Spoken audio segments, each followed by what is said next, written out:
పెళ్ళైనా పండగైనా వేడుక ఏదైనా పట్టు చీరల ప్రత్యేక వేదిక వారాహి సిల్క్స్. నమస్కారం నగేష్ కుమార్ గారు. నమస్కారం. సో అంటే నాకు ఒక విషయం తెలిసింది కాబట్టి మీ దాకా వచ్చాను. ఇందిరాగాంధీ గారు మీరు కలిశారంట. సో ప్రజెంట్ జనరేషన్కి చాలామందికి ఇందిరాగాంధీ గారి హత్య ఏ విధంగా జరిగిందనేది చాలా తక్కువ మందికి అంటే తెలుసనే చెప్తాను. ఎందుకంటే ఇందిరాగాంధీ గారు అంటే పేరు బాగా తెలుసు, బట్ ప్రజెంట్ జనరేషన్కి ఆ హత్య ఏ విధంగా జరిగింది అని అంటే నెట్లో సెర్చ్ చేసుకుంటే రకరకాల ఇన్ఫర్మేషన్ వస్తుంది. సో మీరు కలిశారు కాబట్టి మీకు ఒక ఐడియా ఉంటుంది కాబట్టి ఆ టైంలో ఏం జరిగింది అనేది నాకు క్లియర్గా తెలుస్తుంది కాబట్టి అడుగుతున్నాను. అసలు ఇందిరాగాంధీ గారి మరణం ఏ విధంగా జరిగిందండి, అంటే హత్య ఏ విధంగా జరిగింది, మీరు ఎప్పుడు కలిశారు అసలు ఆవిడ? ఇందిరాగాంధీ గారిని కలవడం అనేది నా ప్రొఫెషనల్ లైఫ్లోనే ఒక ఇంపార్టెంట్ ఒక ఈవెంట్.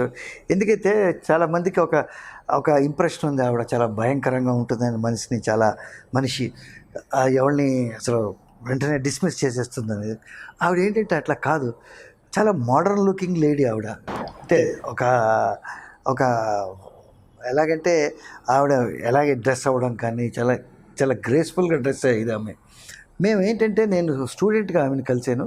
సరే, స్టూడెంట్గా చాలామందిని ఆ రోజుల్లో ప్రధానమంత్రి కలుస్తుండేవాళ్ళు, ఎందుకైతే స్టూడెంట్స్ కూడా ఎంకరేజ్మెంట్ ఇవ్వాలి. బట్ మేము కలిసిన సందర్భం చాలా ఇంపార్టెంట్. మేము ఎప్పుడు కలిసామంటే ఇది January 19, 1977.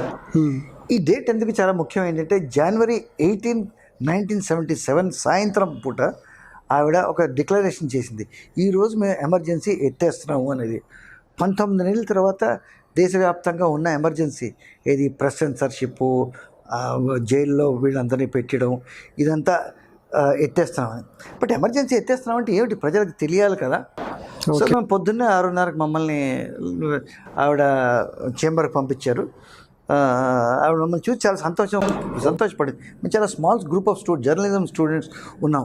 ఓకే. సో మేము ఆవిడని ఒక క్వశ్చన్ అడిగాము. ఏంటంటే ఆ క్వశ్చన్ ఏమిటంటే, మీరు ఎమర్జెన్సీ ఎత్తేస్తామని మీరు ఒక స్టేట్మెంట్ ఇచ్చారు కదా, బట్ దీంతో ముడిపడిన చాలా విషయాలు ఉన్నాయి.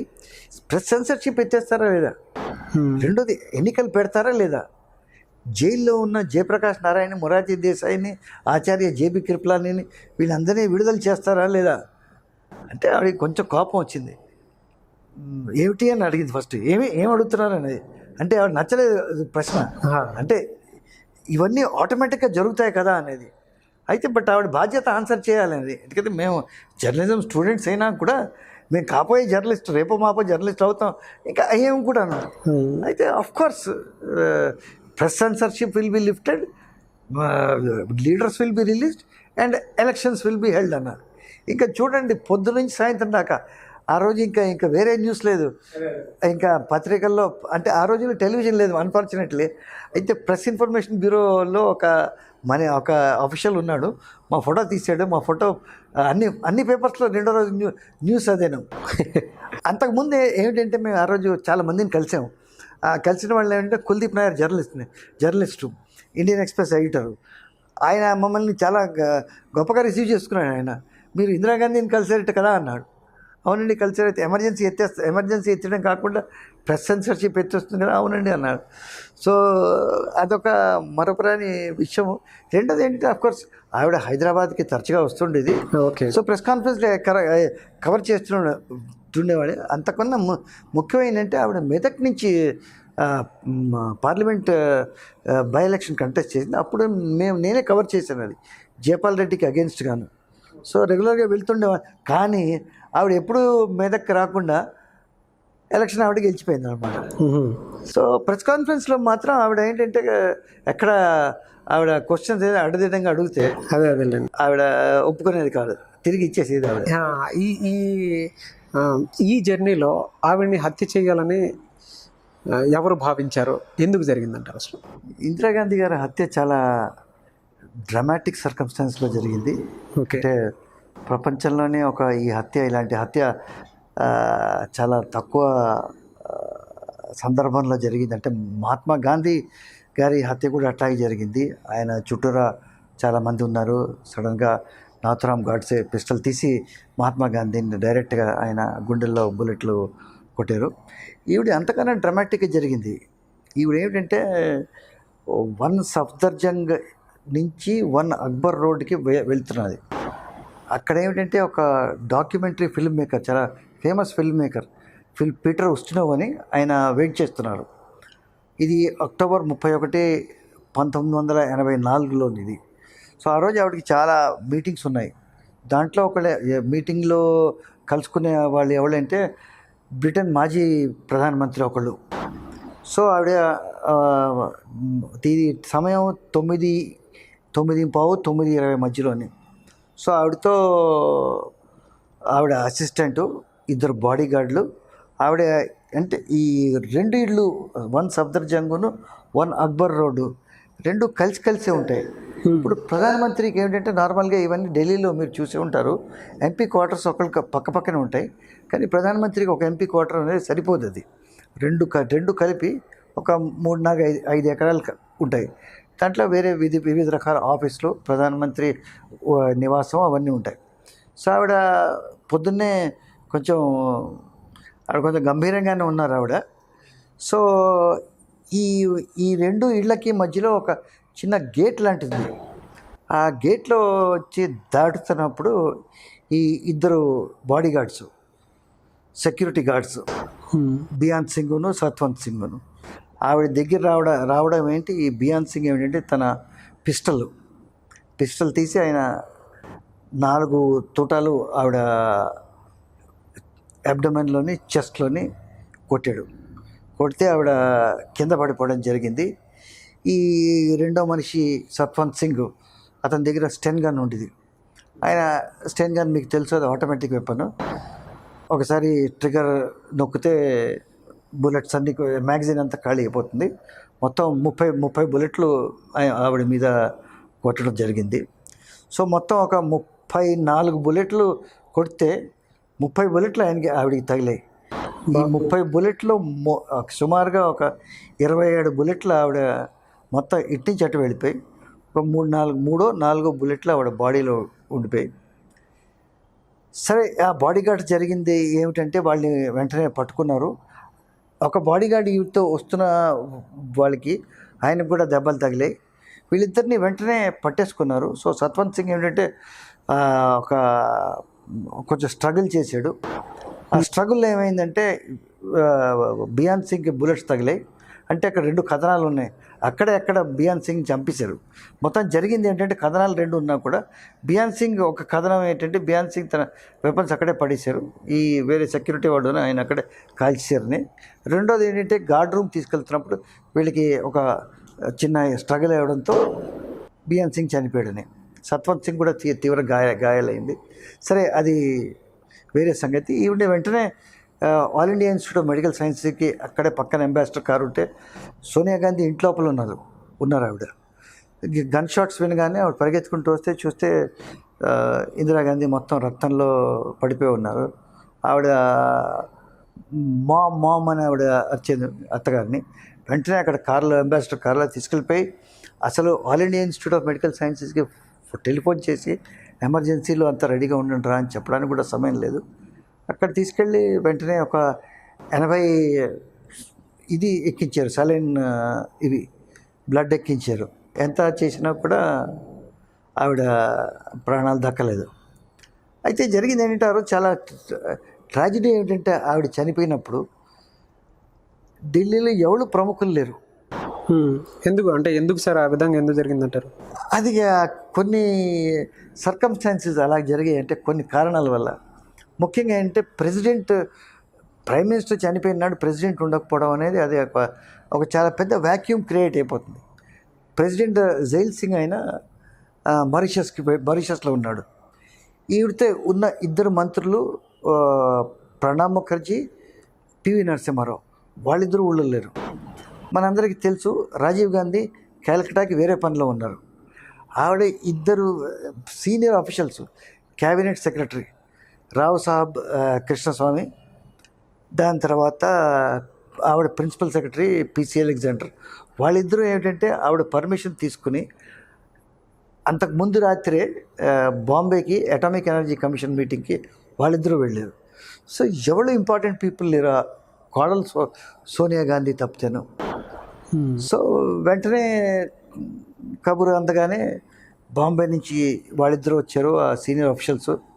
దాని తర్వాత రాజీవ్ గాంధీ కాల్కటా నుంచి ఫ్లైట్లు లేవు ఆ రోజుల్లోని, ఇంత కనెక్టివిటీ లేదు. అదేలేండి. అయితే ఏమిటంటే డిపెండ్ అయ్యేది ఇండియన్ ఎయిర్లైన్స్ మీద. ఇండియన్ ఎయిర్లైన్స్కి limited number of aircraft ఉండేవి. మొత్తానికి ఇదంతా వీళ్ళంతా చేరుకున్నారు. ఓకే. చనిపోయిన తర్వాత ఒక కొంతసేపు ఒక కాన్స్టిట్యూషనల్ క్రైసిస్ వచ్చింది, ఎవడు నెక్స్ట్ ప్రధాని అనేది. కాంగ్రెస్ లీడర్స్ అందరూ చాలా ఎక్స్పీరియన్స్ లీడర్స్, వాళ్ళని ఎక్కడ తక్కువ అంచనా వేయడానికి లేదు. ఇది 9:20కి జరిగింది. ఒక 1 గంట టైంకి వాళ్ళకి తెలిసిపోయింది ఇంకా ఆవిడని ఎట్టి పరిస్థితుల్లో ఆవిడ దక్కదనేది. అయితే వీళ్ళంతా వచ్చేసరికి అప్పుడే బాడీని అప్పుడే అంటే ర్యాపప్ చేసేస్తున్నారు. సో అప్పుడే కన్సల్టేషన్స్ మొదలెట్టాయి, ఎవరిని ప్రధానమంత్రి చేయాలనేది. మన కాన్స్టిట్యూషన్లో ఏమిటంటే ప్రెసిడెంట్ లేనప్పుడు వైస్ ప్రెసిడెంట్ అయిపోతారు. ప్రధానమంత్రి లేకపోవడం మాత్రం వెంటనే ఎవరినో పెట్టాలి. నెహ్రూ చనిపోయినప్పుడు గుల్జారీలాల్ నందాని పెట్టారు. లాల్ బహదూర్ శాస్త్రి చనిపోయినప్పుడు మళ్ళీ గుల్జారీలాల్ నందాని పెట్టినప్పుడు ఈవిడికి ఏంటంటే ఎవరు సెకండ్ ఇన్ కమాండ్ లేరు, ఉన్నా కూడా వెంటనే స్వేరింగ్ ఇన్ జరగాలి. ఎవళ్ళు అనే సమస్య వచ్చింది. ఎవళ్ళు అనే సమస్య అంటే కొంతమంది ప్రణబ్ ముఖర్జీ పేరు చెప్పారు. అయితే వెంటనే రూమర్స్ ఏమిటంటే ప్రణబ్ ముఖర్జీ అయిపోతున్నారు అనేది. బట్ దాంట్లో 2 కథనాలు ఉన్నాయి. ఒకటి ఏంటంటే ప్రణబ్ ముఖర్జీ అసలు ఆయన ఏమీ ఇంట్రెస్ట్ చూపించలేదని, రెండోది ఏంటంటే నేనే అయిపోతానని ఆయన అన్నట్టుగా. బట్ ఏమన్నారంటే అసలు మనం ఏ నిర్ణయం తీసుకోవడం ముందు అసలు రాజీవ్ గాంధీ కాల్కటా నుంచి ఫ్లైట్లో దిగి ఎయిర్పోర్ట్ నుంచి కారు తీసుకుని తల్లి బాడీని చూసి ఆయన ఫస్ట్ తన ఏదో రోదన ఏదో ఉందో ఆయన బయట తెచ్చుకుని దాని తర్వాతే కదా ఎవరు ప్రధానమంత్రి అవుతారని మనం డిస్కస్ చేయాలి. సరే, రాజీవ్ గాంధీ వచ్చారు, వాళ్ళ తల్లి బాడీని చూశారు. సోనియా గాంధీ బాగా ఏడుస్తున్నారని చెప్తే ఆవిడే ఈ బాధ అంతా ఆవిడే కళ్ళతో చూసింది. ఆవిడ అత్తగారి అంతా ఒళ్ళంతా రక్తంతో ఉంది. దాని తర్వాత హాస్పిటల్ తీసుకెళ్ళడం. సో అక్కడ ఏమిటంటే అక్కడ ఒక పిసి అలెగ్జాండర్ అనే అధికారి, ఆయన ఇందిరాగాంధీకి చాలా క్లోజు, ఫ్యామిలీకి కూడా చాలా క్లోజు. ఆయన ఒక ఇనిషియేటివ్ తీసుకున్నారు ఏం చేయాలన్నది. ప్రణబ్ ముఖర్జీని చేయాలని కొంతమంది అంటున్నారు, కొంతమంది ఏమో రాజీవ్ గాంధీని చేయాలన్నారు. రాజీవ్ గాంధీ ఏమో అక్కడికి వచ్చేసారు హాస్పిటల్కి, ఆల్ ఇండియా ఇన్స్టిట్యూట్కి. ఈ లోపల కాంగ్రెస్ నాయకులంతా ఆ హాస్పిటల్ రూమ్లోకి వచ్చేసారు. అప్పుడు ఏం చేయాలి? రాజీవ్ గాంధీతో ఆయన పక్కనే రూమ్లే ఖాళీ లేవు, అక్కడ బాత్రూంలో తీసుకెళ్ళి ఆయనతో మీరు ప్రధానమంత్రిగా ఉండాలని అనుకుంటున్నారు అందరూ అని. ఆ పార్టీ కన్సల్టేషన్స్ అయిపోయి ప్రణబ్ ముఖర్జీని కూడా కన్సల్ట్ చేస్తే రాజీవ్ గాంధీని చేస్తే నాకేం అభ్యంతరం లేదన్నారు. అయితే కొంతమంది ఏమన్నారంటే సరే రాజీవ్ గాంధీ దీనికి ఒప్పుకున్నారు కనుక మనకి వైస్ ప్రెసిడెంట్ ఉన్నారు కదా, వైస్ ప్రెసిడెంట్తో మనం ప్రమాణ స్వీకారం చేయిద్దామని. అప్పటికి ప్రధానమంత్రి ఇందిరాగాంధీకిను జైల్ సింగ్కి చాలా తీవ్రమైన విభేదాలు వచ్చేసాయి. ఇది మన ఈ ఖాళిస్తాన్ ఇష్యూలోని, ఇది మన హర్మందిర్ గోల్డెన్ టెంపుల్లో ఆర్మీ దూరంతో. సో ఆయన ఏంటో రేపు వచ్చి ఆయన ఏమి లిటిగేషన్ పెడతాడు, నేను లేకుండా కొత్త ప్రధానమంత్రిని ప్రమాణ స్వీకారం మీరు ఎట్లా చేయరు, నేను యాక్సెప్ట్ చేయనంటే, సరే రాజీవ్ గాంధీ ఏమన్నా అంటే సరే ఆయన రానివ్వండి వచ్చేస్తాడని. జైల్ సింగ్ వచ్చాడు, ఆయనతో చెప్పి ఇట్లా చేశారని. వీళ్ళంతా కలిసి అక్కడి నుంచి రాష్ట్రపతి భవన్కి వెళ్ళారు. రాష్ట్రపతి భవన్లో 6 గంటలకి ప్రమాణ స్వీకారం చేస్తామని డిసైడ్ చేశారు.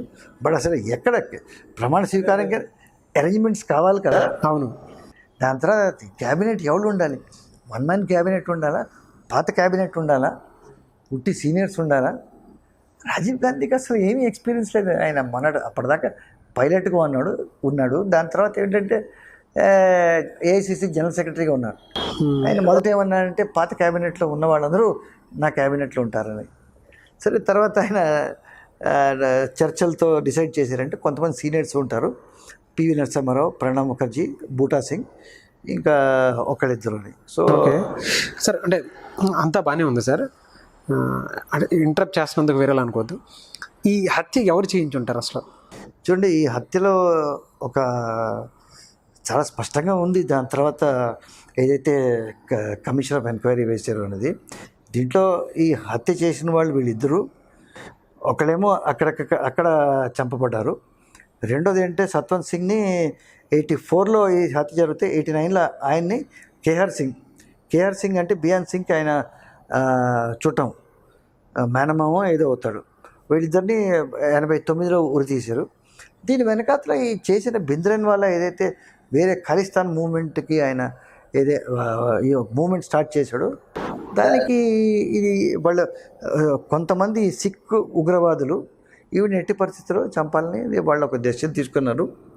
దీనికి మీరు కొంచెం వెనక్కి పోతే 1981 నుంచి ఇందిరాగాంధీ ఎమర్జెన్సీ తర్వాత ఏదైతే కొన్ని రోజులు మొరార్జీ దేశాయ్ గవర్నమెంట్, చరణ్ సింగ్ గవర్నమెంట్ తర్వాత ఆవిడ తిరిగి 80లో ఎన్నిక అయిన దగ్గర నుంచి ఈ ఖాళిస్తాన్ మూవ్మెంట్ స్టార్ట్ అయింది. ఓకే. దాంట్లో చాలా మటుకు కారణం ఏంటంటే ఈ అకాలీదళ్ పార్టీ ఏదైతే ఈరోజు ఉందో, దాని తర్వాత కాంగ్రెస్కి వాళ్ళిద్దరికి డిఫరెన్సెస్ రావడం, దాని తర్వాత భింద్రన్వాలా అనే మనిషి ఒక రాక్షసుడిలాగా తయారయ్యాడు. దాని పదం ఏం వాడాలో నాకు అర్థం కావట్లేదు. అయితే రాక్షస అనేది పదం కూడా తక్కువే. ఆయన ఉన్న వాళ్ళందరినీ పంజాబ్లో ఆయన చంపించాడు. ఆయన బతుకున్న నాళ్ళు ఆయన తర్వాత లోంగోవాల్ని చంపించాడు. ఒక ఆర్మీ చీఫ్ జనరల్ ఏఎస్ వైద్య ఎవరైతే హర్మేందర్ సాబ్ మీద అటాక్ లీడ్ చేశారు. దాని తర్వాత ఎడిటర్ ఆఫ్ పంజాబ్ కేసరి లాలా జగత్ నారాయణ్ ఆయన్ని, ఇంకో ఆయన కొడుకుని, దాని తర్వాత డిఐజీ అత్వాల్ ఎవరైతే గోల్డెన్ టెంపుల్ బయట ఆయన నిల్చున్నాడు. ఇంకా ఎవరు ఇందిరాగాంధీతో సహా, పంజాబ్ చీఫ్ మినిస్టర్ దర్బారా సింగ్తో సహా ఇంక ఎవడు మిగలలేదన్నమాట. సో అతను ఏంటంటే పాకిస్తాన్ సహాయం ఉండేది భింద్రన్వాలాకి. ఆయన ఏం చేశాడంటే మొత్తానికి నాకు వేరే దేశం కావాలి, దానికి ఏంటి మొత్తం గోల్డెన్ టెంపుల్లో లంగర్ ఉంటుంది. పంజాబీలో లంగర్ అంటే అందరికీ ఫ్రీ ఫుడ్ ఇస్తారు. అందరికీ ఎవరైతే పిలిగ్రిమ్స్ ఎవరైతే ఉంటారో వాళ్ళకి ఫ్రీ ఫుడ్ ఇస్తారు. లారీలో ఫ్రీ ఫుడ్ బదులు గన్నులు వెళ్ళడం మొదలెట్టే. గన్నులు అంటే ఇలాంటి తుపాకీలు కాదు, లైట్ మెషిన్ గన్స్, ఇది యాంటీ ట్యాంక్ మిసైల్స్ అలాంటివన్నీ నేను. ఓకే. సో డెఫినెట్లీ అది గవర్నమెంట్ ఫెయిలియర్. ఇవన్నీ వెళ్తున్నప్పుడు మీరు ఏం చేస్తున్నారని గవర్నమెంట్ని అడగచ్చు. ఇందిరాగాంధీ గవర్నమెంట్ కానీ అక్కడ ఆ టైంలో ప్రెసిడెంట్ రూల్ ఉండేది. ఓకే. సో అక్కడ ఏం జరుగుతున్నదో అనేది పంజాబ్లో జరుగుతున్నదని ఇందిరాగాంధీ బాధ్యత ఇది. సరే అది కరెక్ట్గా చేశారా లేదా అనేది చరిత్ర చెప్తూనే ఉంది. చాలామంది ఏంటంటే అది గోల్డెన్ టెంపుల్ వెళ్ళటం అనేది తప్పనేది. సో golden temple June operation blue star అనేది June 6, 1984లో జరిగింది. ఇందిరాగాంధీ October 31, 1984లో ఆమె హత్య జరిగింది. ఈ మధ్యలో జరిగింది ఏంటంటే అక్కడ కొంచెం అప్పుడు ఉన్న రాష్ట్రపతి గ్యానీ జైల్ సింగ్ రోల్ కూడా ఆయన సరైన పాజిటివ్ రోల్ ప్లే చేయలేదు. ఆయన మొదటి నుంచి ఆయనకి దర్బారా సింగ్ ఎవరైతే ముఖ్యమంత్రి ఉన్నాడో, కాంగ్రెస్ ముఖ్యమంత్రి, ఈయన కూడా కాంగ్రెస్ ముఖ్యమంత్రి. అప్పుడు చెప్పాల్సి ఏమొస్తుందంటే ఇందిరాగాంధీ కొన్ని తప్పులు చేసిన వాటిలోని జైల్ సింగ్ని ప్రెసిడెంట్ చేయడం అనేది ఒక తప్పు. ఓకే. ఆ తప్పు ఎందుకు అంటున్నాం అంటే అప్పుడు పర్ఫెక్ట్ క్యాండిడేట్ ఉన్నారు. ఆ క్యాండిడేట్ ఎవరంటే పివి నరసింహారావు కన్నా మించిపోయిన క్యాండిడేట్ ఎవరున్నారు? సౌత్ ఇండియా నుంచి మీకు ఒక ప్రెసిడెంట్ కావాలి, ఈయన అన్ని విషయాల్లో ఎక్స్పీరియన్స్ ఉన్నది. ఆయన కాకుండా జైల్ సింగ్ని తీసుకున్నారు. ఇది పంజాబ్ చల్లారుతుందేమో ఒక సిక్కుని తీసుకుంటే అనేది. జైల్ సింగ్ అంటే ఫ్రమ్ డే 1 ఆవిడతో కోఆపరేట్ చేయలేదు. ఈయన ఏం చేసినా కూడా దాన్ని ఆవిడ తీవ్రంగా విమర్శిస్తుండేవాడు. రాష్ట్రపతి భవన్ నుంచి తన ప్రెస్ సెక్రటరీ ద్వారా కొన్ని విషయాలు మీడియాకి ప్రత్యేకంగా ఇండియన్ ఎక్స్ప్రెస్కి లీక్ చేస్తుండేవాళ్ళు. ఎంత మటుకంటే ఆపరేషన్ బ్లూ స్టార్ జూన్ 6 అవుతే June 25 ఎప్పుడోని ఆయన గోల్డెన్ టెంపుల్లో ఇంకా మొత్తం అంతా శానిటైజ్ కాలేదు. అక్కడ వెళ్తే ఒక స్నైపర్ ఒక బిల్డింగ్ మీద ఉంటే స్నైపర్ ఫైర్ చేస్తే గ్యానీ జైల్ సింగ్తో పక్కన ఉన్న బాడీగార్డ్ అంటే ప్రెసిడెంట్స్ బాడీగార్డ్ ఆర్మీ వాళ్ళు ఉంటారు కదా, కర్నల్ ఉంటే ఆయన కర్నల్ చేతి మీద బుల్లెట్ తగిలింది. ఆయన అంత వ్యతిరేకంగా ఉన్నాడు. దాని తర్వాత June 25, 26 October 25, 26 ఆయన మారిషస్లో వెళ్తున్నప్పుడు ఆవిడతో తీవ్రంగా విభేదించాడు ఎయిర్పోర్ట్లోని. సో ఆ కారణాల వల్ల కొన్ని చాలా కారణాలు అంటే ఇందిరాగాంధీ చనిపోవడానికి చాలా కారణాలు ఉన్నాయి. అంటే ఒకటి సిక్కు ఉగ్రవాదులు చంపారనే దాంట్లో ఎలాంటి డౌట్స్ లేవు. ఆవిడ ఎంత ప్రయత్నించా కూడా విఫలమైంది. ఆవిడతో ఏమిటంటే ఈ సిక్కు లీడర్స్ ఎవరున్నారో పూర్తిగా కోఆపరేట్ చేయలేదు. ప్రత్యేకంగా జైల్ సింగ్ అయితే జైల్ సింగ్ ఆవిడ హత్యకు కారణం అని అంటలేదు. జైల్ సింగ్ కొంచెం కోఆపరేట్ చేస్తుంటే ఆవిడ టెన్షన్ తగ్గేది.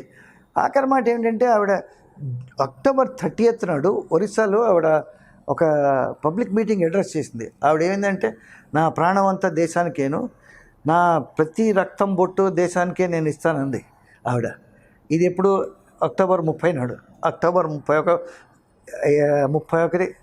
9/20 ఆవిడ చెప్పింది జరిగిపోయింది. థ్యాంక్ యూ సార్, విలువైన విషయాలు చెప్పారు. అంటే చాలామందికి తెలియదు ప్రజెంట్ జనరేషన్కి. నోటెడ్ పాయింట్స్ చాలా చెప్పారు. Thanks a lot.